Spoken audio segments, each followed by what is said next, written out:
What is up guys? Now, this is Cryptoverse PH and muli tayong nagbabalik para sa panibagong video na naman. But before we start, make sure to follow our social media account, no?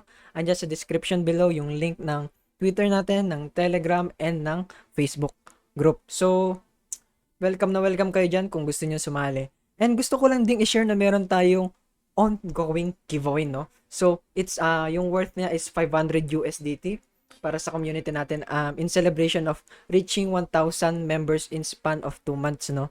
So, ang bilis ng panahon, no? Mayroon na nga tayong 1,000 members sa Cryptoverse. And then, kung makikita nyo, andyan yung distribution of prizes. Merong prize for top preferrer and meron ding lucky winner. So, ira-raffle yan. And, meron din kami mga result dito ng mga naging alpha call namin sa community. Ayan, pwede nyo tingnan yan. And pwede rin kayong bumisita sa server namin para talagang makita nyo yung ginagawa namin sa server or sa Cryptoverse. So, etong video na to is para sa mga baguhan na gusto malaman kung paano nga ba magpasok ng pera sa crypto. So, madali lang naman siya. Kakailanganin mo lang naman ng e-wallet, ng centralized exchange account, and ng wallet ulit. So, papakita ko yan sa inyo, no? So, let's say meron kang funds sa GCash mo. Kung GCash man ang gamit mo, Paymaya, or CoinsPH, okay lang yan. So, first thing you need to do is mag-verify sa e-wallet nyo. So, para pwede kayong makapag-send ng pera to other e-wallet, ano? So, the next thing na gagawin ninyo is pupunta kayo sa centralized exchange and need nyo mag-verify sa mismong app na ito. So, let's say itong Bybit, itong ginagamit ko ngayon. So, nag-verify na ako dyan, so pwede na ako mag-proceed sa ibang ano. So, pag nag-verify ka, meron kang iba't ibang klaseng perks. So, for me, nag-verify na ako, pwede na ako mag-transact sa P2P trading, no? Isa yan sa mga ano, and then pwede na ako mag-withdraw and deposit or mag-withdraw from centralized exchange to a wallet, no?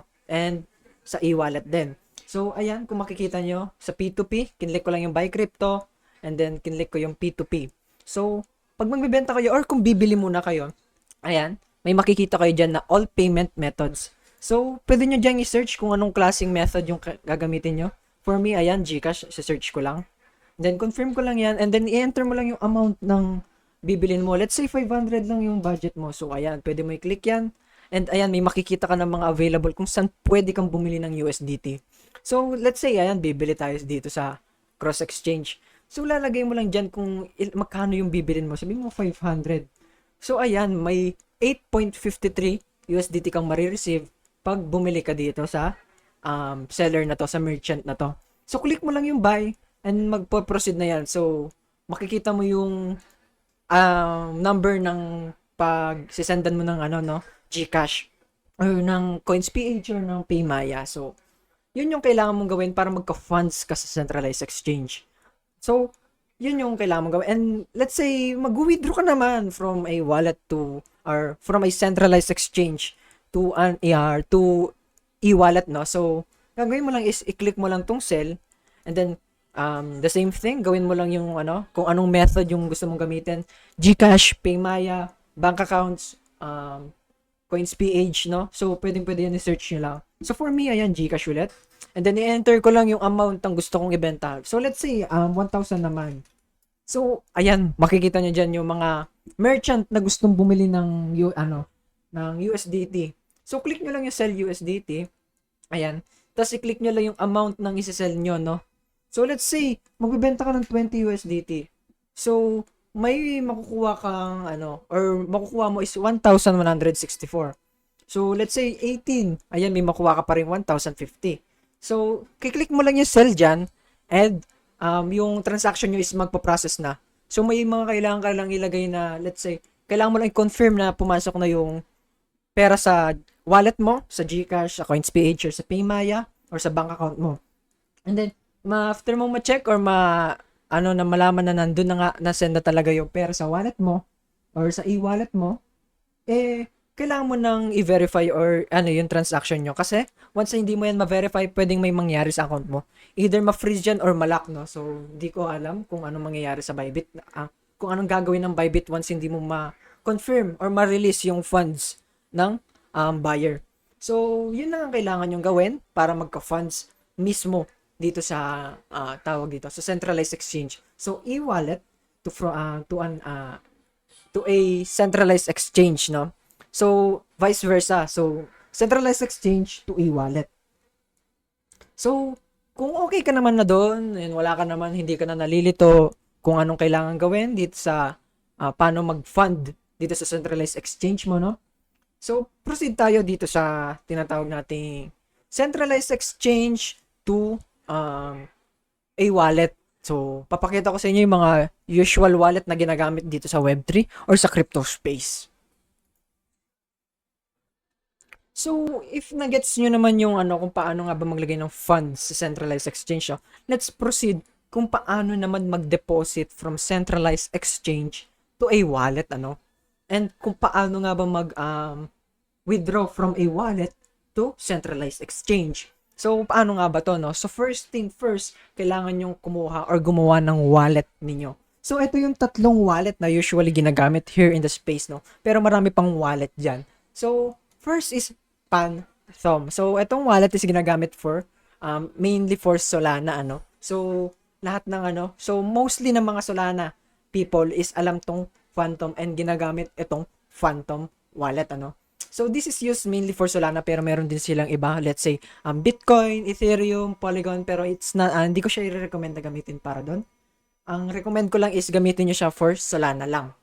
And Solana alone. So, meron din ibang wallet or proceed tayo dito sa isang wallet which is yung MetaMask, no? Na usually ginagamit rin ng mga tao or most of the time ng mga tao dito sa space. So, MetaMask, dyan sila nagpapasok ng pera para let's say ang Ethereum para pang mint sa Ethereum din mismo, sa Ethereum chain or Ethereum network. So meron ding mga network under Ethereum chain, So ano yung mga yon? So ito lang yung mga iilan lang to layer 2 ng Ethereum. So merong Base, merong Arbitrum, meron ding tawag dito Base, Arbitrum, Optimism, and etc. So next, ano naman yung wallet for Bitcoin? So, ang marirecommend ko dyan is dalawa, Unisat and Xverse. Pero mag-focus na lang tayo dito sa Unisat. So, for Unisat, kailangan nyo lang yan i-add to Chrome. Ayan, kailangan nyo lang download yan. Ilalagay ko lahat ng link, lahat dyan sa description below for the wallets. So, i-add wallet nyo lang yan and after nyan, okay na kayo sa mga wallet ninyo. So, stay put tayo dyan. Tuturo ko na sa inyo ngayon kung paano nga ba mag-deposit ng fund from a centralized exchange to your wallet, So, balik tayo dito sa tinatawag nating centralized exchange. So, kiklik nyo lang yung tinatawag nating withdraw, Ayan, kung makikita nyo dito sa screen ko, ayan, kiklik ko lang yung withdraw. So, ayan, kung makikita nyo, So, for, let's say, sa Ethereum, ayan, kukuhain nyo lang yung nyo. So, hindi tayo on-chain withdrawal. Kasi pag sinabi nating on-chain, sa mismong lang din yan. So, ay on-chain pala. Pag internal kasi yan, sinabi natin sa mismong Bybit lang din tayo nagsisend. So, on-chain, ibig sabihin sa isang or ibang network tayo or hindi tayo mismo magsisend sa mismong Bybit. So, papunta siya sa ibang wallet. Hindi siya Bybit to Bybit, no? So, focus tayo dito sa on-chain withdrawal. So, para sa on-chain withdrawal, kakailanganin nyo lang yung wallet ninyo dito sa tinatawag nating MetaMask wallet. Since ito yung Ethereum, ayan. Nakaano tayo sa Ethereum mainnet and kailangan lang natin kunin yung wallet natin. So, after nyo makuha yung wallet niyo, ayan, i-paste nyo lang siya dito, So, after nyo ma-paste, okay kayo dyan. And then, kailangan nyo lang pumili ng chain type. So, for this, kailangan nyo maging maingat kasi once na magkamali kayo, pwedeng mawala yung funds ninyo and wala nang magagawa yung Bybit customer support para ma-refund yung funds ninyo. So, ayan, let's say, sa Ethereum ako magde-deposit ng funds. So, kukunin ko lang or hanapin ko lang yung Ethereum na network. So, for Ethereum, yun yung ERC20.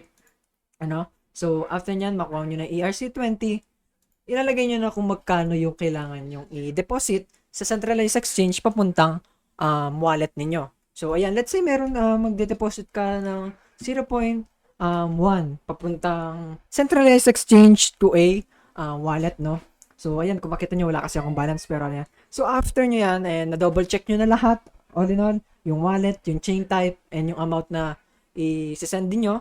click nyo lang yung confirm, and then after nun, may mga kailangan lang kayong fill upan like yung mga codes para ma-confirm nyo na yung transaction ninyo papunta sa wallet, no? So, okay na yun. After nun, ihintayin nyo na lang sa wallet yung mismo dito na dumating, ano? So, pag dumating na yan, okay na kayo. So, pwede na kayo mag-proceed sa kung ano mang gusto nyong gawin, like, kailangan nyo ng pang-gas, pang-mint, and etc., ano?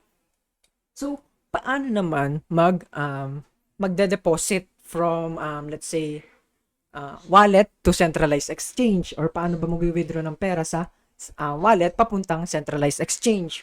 So, ganito yan, ano? So, i-click nyo lang ulit itong tawag dito, wallet ninyo sa MetaMask. So, let's say, ano to, Ethereum ka ulit, ano? Ethereum. So, or ibahin naman natin, sa Solana naman tayo. So, click nyo lang tong assets and click nyo yung deposit, ano? So, ayan, deposit. So, makikita nyo kung ano bang token yung i-deposit nyo. USDT yan, Solana yan, XRP, or BTC, kahit ano man yan. Kailangan nyo lang hanapin yung token or yung token na isi-send niyo from a wallet to centralized exchange. So, for me, let's say, ayan, sasabihin natin Solana. Click ko lang yung Sol. Ayan. Then, acknowledge ko lang to. And then, lalabas na yung mismong wallet ko. So, sobrang dali lang ng pag-deposit ng funds papuntang centralized exchange. So, open ko lang tong tinatawag nating wallet, ano. So, ayan. Pipili lang ako. So, hindi Ethereum yung inano ko. Solana token yung inano ko. So, i-click ko lang yan and then ipipaste ko lang yung wallet and then nilalagay ko lang yung amount na kung magkano yung isesend ko. So, after ko masend or let's say, ayan, masesend ko yan. And then, ine-next ko lang yan and then i-confirm ko lang. Once na ma-confirm mo yan, okay ka na. So, hihintayin mo na lang ulit na dumating yung funds sa wallet mo or sa centralized exchange, ano. So, always be careful dito sa mga token or sa mga chain na gagamitin nyo. Kasi once na magkamali talaga kayo sa mga chain na yan, pwedeng mawala yung tinatawag funds ninyo.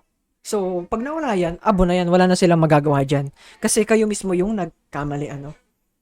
So, if okay tayo doon or wala kayo, ano, or if may mga questions kayo, pwede naman kayo pumunta sa server namin mamaya. So, yan, no, after nyan, let's proceed kung paano nga ba magagamit yung mga funds ninyo or mga dineposit yung funds sa wallet, ano. So, ayan, no, if okay na kayo, nakapag-fund na kayo sa mga wallet niyo, pwede na kayo mag-proceed sa kung anong kailangan nyo gawin. So, ituturo ko naman ngayon is paano ba mag-mint ng NFT, no? So, let's say dito sa Solana, no? Ayan, kung nakita nyo, na-connect ko na yung wallet ko and then nakapag-ganon ako dito sa Solana. So, yung Magic Eden is a launchpad and at the same time is a market, no? So, pwede silang mag-mint if meron. And then, pwede din kayong magbenta ng NFT dito sa Magic Eden, ano. So, napakaganda nitong Magic Eden kasi ang ano niya, multi-chain siya, no. Though meron ding ibang marketplace sa Solana which is yung Tensor, pero marami ding gumagamit ng Tensor and marami ding gumagamit ng Magic Eden, ano. So, for this, ito na lang gagawin nating example which is yung Hibots by Hybrid since walang mint ngayon sa Solana.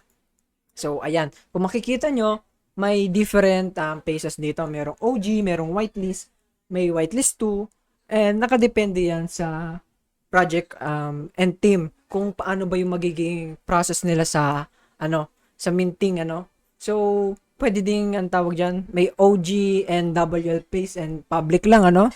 Or pwede namang dalawang phase lang, WL phase and tinatawag nating public phase, no.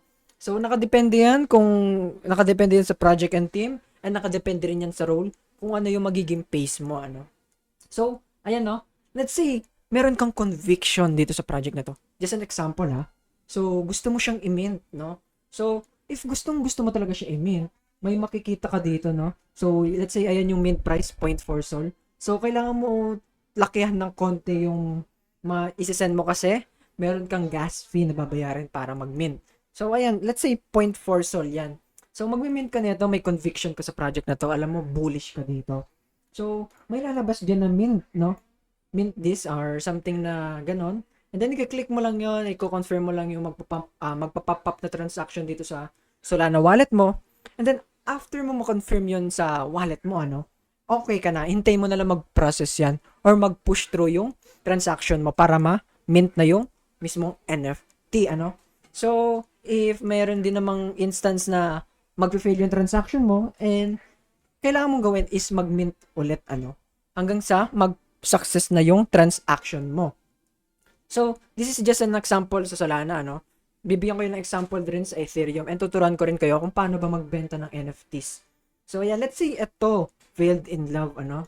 So, yan, let's say, ayan, minting na siya, no. So, for Ethereum, medyo kailangan nyo lakihan ng konti yung isa nyo talaga kasi iba yung galaw ng gas dito at saka sa Bitcoin, ano. So, ayan, tuturuan ko kayo dito. Paano ba mag-mint dito? Ayan, kung makikita nyo dito sa Ethereum, merong nakalagay na mint and public stage lang siya or public paste lang siya. So, pag ganyan, ibig sabihin, lahat kayo ng gustong mag-mint, pwedeng mag-mint. Ibig sabihin, walang nakakaano sa inyo. Gusto mo mag-mint? Gusto niya mag-mint? Pwede kayong mag-mint. Ganun lang kadali. Pero, minsan, hindi naman libre yan. So, may kailangan pa rin kayong bayarin na mint price. Ayan, kung makikita nyo dito, 0.007 Ethereum yung mint price ng project na to para ma-mint, no? So, if gusto nyo siyang i-mint, i-click nyo lang yung mint and then may magpapop up ulit na transaction and then pwede nyo na siyang ko-confirm nyo lang siya and then hihintayin nyo lang na mag-successful yung transaction. Though may mga times na pwede ulit mag-fail yan, no? Lalo na if marami kayong nagmi-mint and unahan kayo, ano? Mas malaki yung chance na mag-fail yung transaction ninyo. So, pwede nyo i-adjust yung gas dito sa MetaMask. So, tuturo ko sa inyo kung paano ba mag-adjust ng gas sa MetaMask. So, let's say, ayan, no? Magsisend ako ng, para papakita ko lang sa inyo kung paano ba. So, kailangan nyo lang i-click tong pencil na makikita nyo dito sa wallet nyo, sa MetaMask, ano? And then, click nyo lang tong advance and then ilagay nyo lang yung GUI na gusto nyo or GWEY, and then, ilagay nyo lang din yung priority fee ninyo, no? Kung ilan yung gusto ninyo. So, after nyo, or mas maganda if yung ilalagay ninyo is yung higher than recommended na GWEI and yung priority fee rin. Taasan nyo rin sa higher than recommended, ano. So, isi-save nyo lang yan and then after nyo ma-save, okay na kayo sa gas fee ninyo, nakaset na yan. So, pag mag-mint na, i-confirm nyo na lang yung transaction ninyo kasi nakaset na yung mismong gas ninyo. So, yun yung kailangan nyo malaman dito sa no?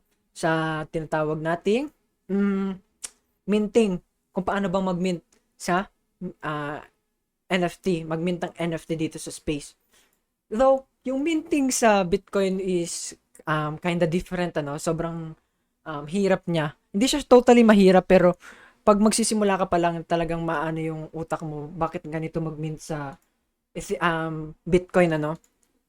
So, for Bitcoin, walang live. Or ito, merong live. So, for Magic Eden, same lang naman siya ng Solana. Pero, may iba't ibang launchpad for Bitcoin, ano. Like, meron kailangan na ilagay mo yung wallet or kakopy mo yung wallet and then isasend mo sa address na yon. Or pwede ka namang mag-pay direct from your wallet and etc. May mga ganong bagay. So, if mahirapan ka doon, pwede ka rin pumunta sa server namin para matulungan ka namin, ano. So, tuturo ko naman sa, tuturo ko naman sa inyo kung paano nga ba magbenta ng NFT, ano. So, ngayon, no, since alam mo na kung paano mag-mint, tuturuan naman kita kung paano nga ba magbenta ng NFT, ano. So, for example, nandito tayo. Sa Solana tayo, ano. So, first is open mo yung Solana mo, ayan. And then, i-connect mo yung wallet mo, no. So, makikita mo yan nakasulat yung mga chain. May Solana tayo, may Bitcoin, Ethereum, Polygon Base, and etc., no. So, every chain dapat tama yung kinoconnect mo. So, if Solana yung wallet na i-connect mo. So, ayan, no? Let's say, Phantom. Solana sa gamit natin. So, connect lang natin yan. Then, let's wait na magpapap yan and then confirm lang natin. So, once na, let's say, na-connect nyo na yung wallet nyo, pipindutin nyo lang to. And then, click nyo lang yung profile. And then, ayan. Lilitaw na yung NFT ninyo, na pwede nyong ibenta sa marketplace. Let's say, ayan, meron ako NFT isa. And then, nililist ko ng mas mataas sa floor price. Gusto ko kasi sabihin natin rare yung mo. So, pwede mong ilagay na mas mataas sa floor price. Ayan. Ikaw yung magdidictate ng presyo kung anong gusto mo. So, depende sa yan kung gusto mo ba siyang ibenta or ibebenta mo siya sa floor price or etc. ganon. So, after nun, pwede ka rin magbenta sa Magic Eden ng mga Ethereum NFTs. Ang kailangan mo lang gawin is i-connect mo yung Ethereum NFT or Ethereum wallet mo, which is yung MetaMask. So, pwede rin naman or usually na ginagamit ng mga Ethereum people pag nagbebenta sila ng NFTs is yung OpenSea and Blur, ano. So, kukonect mo lang yung wallet mo. Ayan, kung makikita nyo, ayan, kukonect lang natin yung wallet natin. And then, ayan, kiklik lang natin yung profile. So, pagka-click nyo ng profile, ayan, diyan nalilitaw yung NFT ninyo sa collected. So, if hindi naman siya lumitaw diyan sa collected, pwede nyo tignan sa hidden. Baka nakatago yung NFT ninyo dun sa hidden folder ninyo. Click lang natin tong view items. And then, ayan, kung wala, ibig sabihin, baka fail yung transaction na nagawa nyo. So, pwede nyo i-click yung hidden pag wala talaga. Baka may issue or something, pwede nyo ring i-reach out yung team nila or tignan yung transaction mo kung nag-fail ba or hindi, ano. So, for Bitcoin naman, ang usual gamit na marketplace is yung Magic Eden din. So, ang kailangan mo lang gawin is i-log out to, then connect wallet, and then ilipat mo lang siya sa Bitcoin. And then, piliin mo yung wallet na meron ka. So, let's say, yung Unisat, yung inano ko kanina. So, i-connect ko lang yung Unisat ko, and then, hintayin ko lang siya makonect. Ayan. So, for Bitcoin airdrops, ano, may iba't ibang uri ng airdrops dyan. Merong ordinal airdrops, may rune airdrops, may BRC20. So, tuturo ko sa inyo kung paano nga ba magbenta dito. So, for ordinals or yung NFTs, no, ordinal NFTs, dito lang din yan sa Magic Eden. So, pwede nyo gawin yan dyan sa Magic Eden mismo. Or pwede din naman sa Unisat Marketplace, no. So, dito, kiklik nyo lang yung profile nyo ulit. And then, dyan lilitaw mismo lahat ng NFT ninyo na ordinals. Ordinals NFT, dyan nyo makikita lahat. And, if may runes naman kayo na airdrop, ako papakita ko sa inyo yung runes airdrop. Dito, ayan, makikita nyo mga value ng runes, ano. So, if may makukuha kayong, ano, tawag dito, rune airdrop, ano. So, click nyo lang yan, runes portfolio, and then makikita nyo dyan yung asset ninyo. If meron kayong runes, ano. So, for me, wala akong runes, hindi ko siya makikita. So, ganun lang kadali, kumbaga. If hindi naman or hindi nyo pa nakikita yung NFT nyo sa marketplace, ibig sabihin, baka, tawag dito, hindi pa sold out yung mismong NFT. So, kailangan nyo munang ma-sold out in order na mag-open yung secondary marketplace. Ganun lang yung kadali. So, if may mga questions kayo regarding sa pag-deposit, pag-withdraw, pag-mint, pag-sell, anong gagawin pag nagkaroon ng airdrop or naka-receive ng airdrop, pwede kayong dumiretso dito sa community namin, which is yung Cryptoverse Alpha PH Telegram group, no, which is nasa description below. Welcome na welcome kayo dyan. Lahat ng tanong nyo regarding Web3, crypto, NFTs, pwede nyong itanong dyan sa group natin. So, if umabot ko sa video na to, gusto ko lang sabihin na thank you and don't forget to join the giveaway na sa 500 USDT giveaway natin, which is nasa description below lang rin. So, yun lang. Salamat ulit sa panonood and kita-kits sa susunod na video. Peace out.